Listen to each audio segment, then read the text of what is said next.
네, 오늘 저는 함께 봉독한 말씀을 통해서 하나님의 복은 세상 속에서 빛과 소금으로 사는 것입니다라는 제목으로 주님의 말씀 나누고자 합니다. 이 팔복의 말씀은 우리가 정말 많이 들어서 우리가 잘 알고 있는 설교 본문의 말씀입니다. 그래서 오늘 새벽에 이 복되도다 개역 개정으로는 복이 있나니라고 말씀이 시작되면 마음이 먼저 이렇게 반응할 수 있습니다. 팔복의 말씀 익숙한 말씀이지. 그런데 저는 오늘 그 익숙함을 한번 멈춰 세워보고 싶습니다. 왜냐하면 우리가 팔복을 너무 자주 들으면서 이 팔복을 그저 좋은 말, 좋은 이야기로만 남겨두는 경우가 많기 때문입니다. 우리가 말씀을 통해서 위로는 받았는데 우리 삶은 그대로이고 마음은 따뜻해졌는데 우리 삶의 방향은 그대로일 때가 많습니다. 오늘 본문을 자세히 보면 예수님은 팔복의 말씀을 이 단독으로 주지 않으셨습니다. 팔복의 말씀을 선포하신 뒤에 예수님은 쉬지 않고 이렇게 이어서 선포하십니다. 13절에 너희는 이 땅의 소금이다. 14절에 너희는 세상의 빛이다. 그리고 결론은 분명히 말합니다. 16절에요. 너희도 너희 빛을 사람들에게 비추라. 그래서 그들이 너희의 선한 행실을 보고 하늘에 계신 우리 아버지께 영광을 돌리게 하라. 이 말씀의 순서를 따라가면 팔복이 새롭게 보입니다. 팔복은 이렇게 하면 복을 받습니다라는 조건표의 말씀이 아니라 하나님의 나라를 사는 사람이 하나님 나라 사람을 주님이 어떻게 부르시는지에 대한 이 정체성에 대한 선언을 담고 있는 것입니다. 그래서 그 정체성은 반드시 세상 밖으로 흘러나가게 됩니다. 그래서 오늘 설교를 요약해 보면요, 이 복주심은 복된 상태로 끝나는 것이 아니라 우리에게 이 땅에서 해야 할 소금과 빛의 사명을 주시는 것입니다. 그렇습니다. 주님이 이 복을 주시는 목적은 내 기분을 더 좋게 만드셔서 끝나게 하는 것이 아니라 나를 통해서 이 세상이 하나님을 보게 하는 데까지 가기 때문입니다. 그렇다면 우리는 이렇게 물을 수 있습니다. 나는 이 팔복의 말씀을 내가 위로받는 말씀으로만 붙들었는가? 아니면 주님이 나를 이 소금으로, 빛으로 부르시는 그것으로 세우시는 부르심으로 들었는가? 오늘 새벽에 이 익숙한 팔복의 말씀을 저는 더 새로운 이야기로 만들려는 것이 아닙니다. 팔복이 원래 가지고 있었던 방향을 우리가 함께 오늘 말씀을 통해서 함께 세우고자 합니다. 우리는 팔복을 너무 익숙하게 들어서 어느 순간 이 팔복을 위로의 문장으로만 붙잡아 두었습니다. 그런데 문제는 여기서 생깁니다. 팔복을 들으면서 잠깐은 도전이 되고요, 잠깐은 위로가 되는데 이 예배가 끝나면 우리의 삶의 방향은 그대로였을 수가 있습니다. 그래서 우리는 이렇게 묻고 싶습니다. 팔복은 그저 내 마음의 상태를 좋게 만드는 말씀입니까? 아니면 예수님이 제자에게 주시는 이 정체성의 선언으로 담고 있는 것입니까?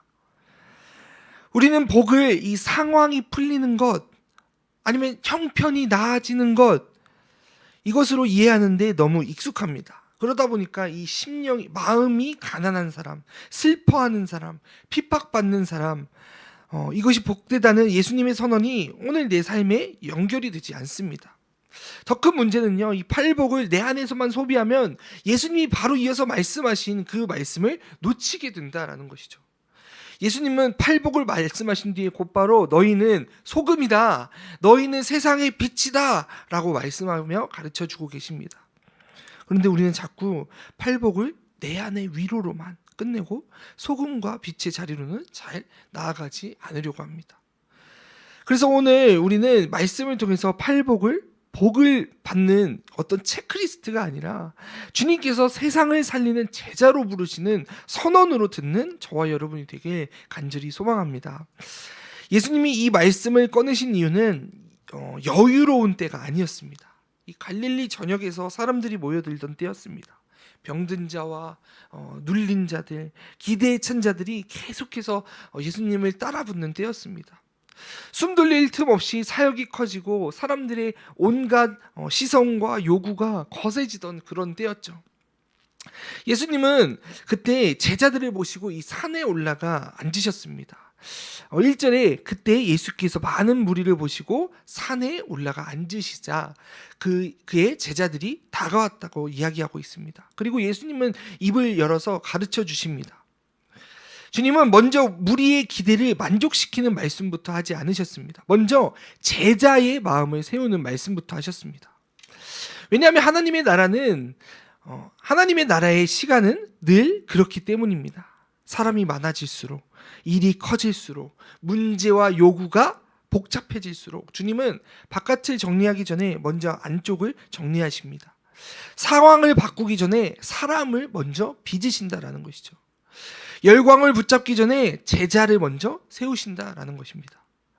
그렇다면 여기서 우리가 함께 이렇게 묻고 싶습니다. 내가 정신없이 끌려가고 있는 바로 그때 주님은 내 삶의 우선순위를 다시 세우라고 부르고 계시지는 않습니까?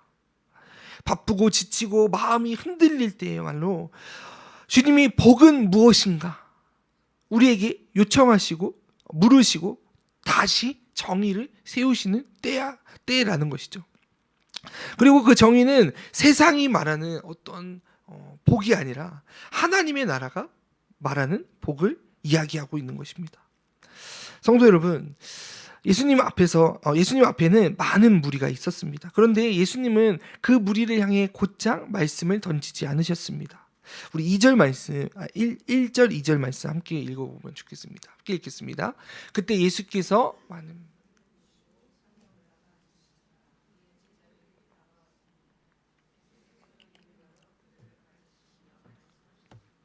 여기서 제자는요 단지 12명만을 이야기하는 것이 아니라 예수님을 가까이하며 따르며 예수님의 말씀을 배우려는 예수님과 동행하는 사람들입니다. 곧 주님의 말씀을 사모하며 가까이 나온 자들이라는 것이죠. 그리고 또 다른 더 많은 무리들도 주변에서 듣고 있었을 것입니다. 그러나 예수님의 초점은 분명합니다. 이 말씀은 어떤 구경꾼을 위한 메시지가 아니라 왕의 나라를 실제로 살아낼 사람들을 위한 말씀임을 선포하십니다. 그런데 왜 예수님은 제자들을 먼저 부르셨을까요? 이 팔복은 감탄할 문장이 아니라 바로 우리가 살아낼 삶이기 때문입니다. 소금과 빛은 어떤 박수받을 역할이 아니고 박수받을 비유가 아니라 세상 속에서 감당해야 할 역할을 말하고 있는 것이기 때문입니다. 그래서 예수님을 멀찍이 서서 평가하는 사람들에게 아니라 가까이 와서 이 배우고 순종하는 사람들에게 먼저 말씀을 선포하고 계십니다. 그렇다면 여기서 우리는 이렇게 질문하고 싶습니다. 나는 오늘 무리입니까? 아니면 예수님을 따르는 제자입니까? 설교를 준비하며 이 질문을 스스로 돌아보았을 때 그저 쉽게 대답할 내용이 아니었음을 고백하게 됩니다. 이것은 그저 자신감으로 대답할 수 있는 것이 아니기 때문입니다. 자기 부인을 담고 대답할 수 있어야 되기 때문입니다. 우리는 말씀을 좋다 하고 그저 고백하는 사람입니까? 아니면 말씀을 따르라고 고백하며 예수님과 같이 자기 부인을 선포하는 사람들입니까? 예수님은 지금도 같은 방식으로 부르십니다. 많은 소리 속에서 주님은 가까이 온 사람들에게 먼저 말씀하십니다. 너는 누구인가? 너의 정체성은 무엇인가? 묻고 계십니다. 예수님은 이렇게 제자들을 이렇게 살아야 한다라는 지침으로 밀어넣지 않으셨습니다. 먼저 너희는 어떤 사람들인가 이 정체성을 선포하셨습니다. 이 팔복은 명령이 아니라 정체성의 선언입니다. 복되다는 말로 제자들의 마음을 빚으신 다음에 곧바로 너희는 이라고 못 박으십니다. 너희는 이 땅의 소금이다. 너희는 세상의 빛이다. 이것이 우리가 어떻게 살아갈지에 대한 이야기를 담고 있는 것이죠.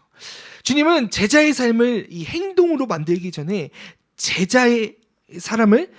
그 사람의 정체성을 세우고 계신다라는 것이죠. 그래서 이 팔복은 8개의 덕목을 체크하는 목록이 아니라 하나님 나라의 내면이 어떤 방향으로 하나님 나라의 사람이 마음에 어떤 내면으로 가득 차야 되는지 새롭게 구성하고 계신다라는 것이죠. 첫 번째로 이 마음이 가난하다는 것이 무엇입니까? 마음이 가난하다는 것은요, 스스로를 세우려는 손을 내려놓는 것입니다. 둘째로 슬퍼한다는 것은요, 세상의 방식과 죄의 현실 앞에서 무뎌지지 않는 마음을 가지는 것입니다.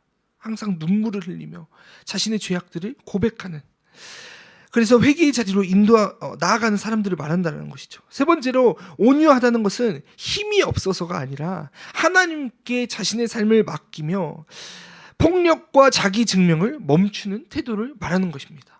넷째로 의에 줄이고 목이 마르다는 것은요, 욕망의 배고픔이 아니라 하나님의 뜻을 갈망하는 배고픔으로 삶의 중심이 바뀌는 것을 말하고 있는 것입니다.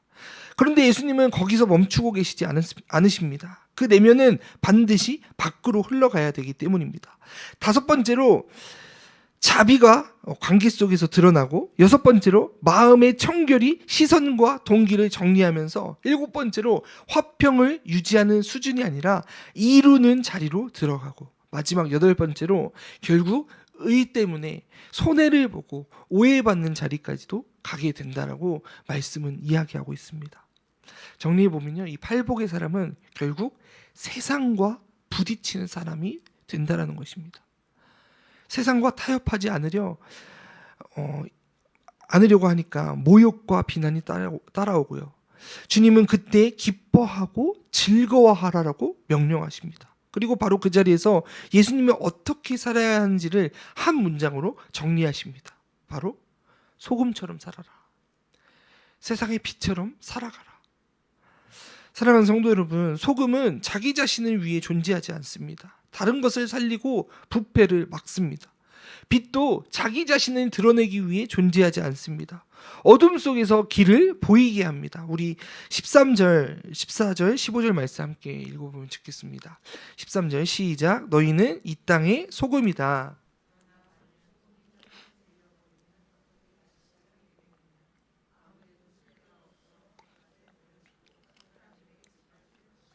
너희는 세상의 빛이다. 산 위에 세워진 도시는 숨겨질 수 없다. 등잔을 켜서 그릇으로 덮어두지 않고 등잔대 위에 두어. 제자의 삶은요, 결국 이것입니다.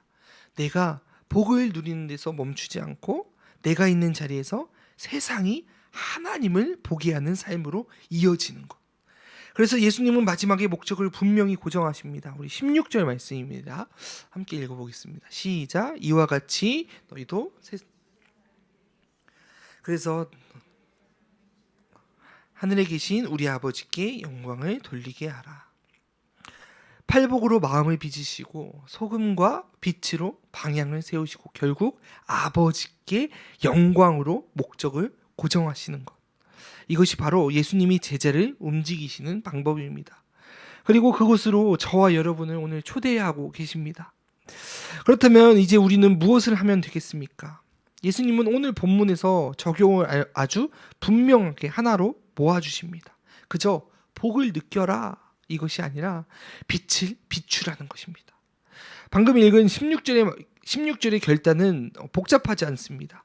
팔복의 마음을 한 걸음 삶으로 옮기는 것입니다. 어떤 큰 프로젝트가 아니라 눈에 보이는 작은 순종입니다. 소금은요, 한 번에 세상을 바꾸지 않습니다. 조금씩 스며들면서 부패를 막습니다. 빛도 거창한 쇼가 아닙니다. 어둠 속에서 한 사람의 길을 보이게 합니다. 그렇다면 여기서 우리는 이렇게 질문할 수 있습니다. 오늘 내가 서 있는 자리에서 사람들이 하나님을 보게 만드는 한 가지 선한 행실은 무엇입니까? 내 가족 안에서, 내 직장 관계 안에서, 내가 섬기는 교회 공동체 안에서 말입니다. 오늘 구체적인 적용을 하나 붙잡아 보시면 좋겠습니다. 첫째로 우리의 말의 온도를 바꾸는 소금이 되십시오. 오늘 누군가에게 날카롭게 반응하고 싶은 순간에 짠맛을 잃지 않도록 한번 멈추고 부드럽게 말하십시오. 내 감정을 쏟아내는 대신에 상대를 살리는 한 문장을 선택하십시오.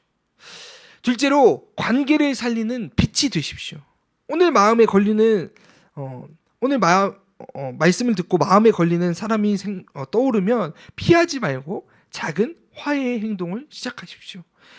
메시지 한 줄, 사과 한마디, 기도 한 번이라도 좋습니다. 이 화평하게 하는 사람의 길은 작은 움직임에서 시작되게 됩니다.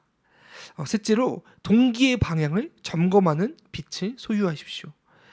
오늘 내가 하는 이 선한 일이 과연 내가 괜찮아 보이려고 하는 행동인지 아니면 아버지께 영광을 돌리려는 것인지 점검하십시오. 사람의 박수로 끝나면 빛이 나에게서 멈추고 아버지께 영광이 되면 빛이 하나님께로 이어집니다. 사랑하는 성도 여러분, 팔복은 그저 우리를 좋은 사람이 되라고 붙여준 말씀이 아닙니다. 주님은 우리를 복된 사람이라 부르시고 그 복이 세상 속에서 소금과 빛으로 나타나게 하십니다. 오늘 하루 하나님께서 복 주심은 더 좋은 환경을 주는 상태가 아니라 우리에게 주시는 사명이라는 것을 기억하시면서 오늘 내가 살아가는 이 삶의 자리에서 하나님을 나타내게 되는 저와 여러분이 되시길 주님의 이름으로 간절히 축원합니다.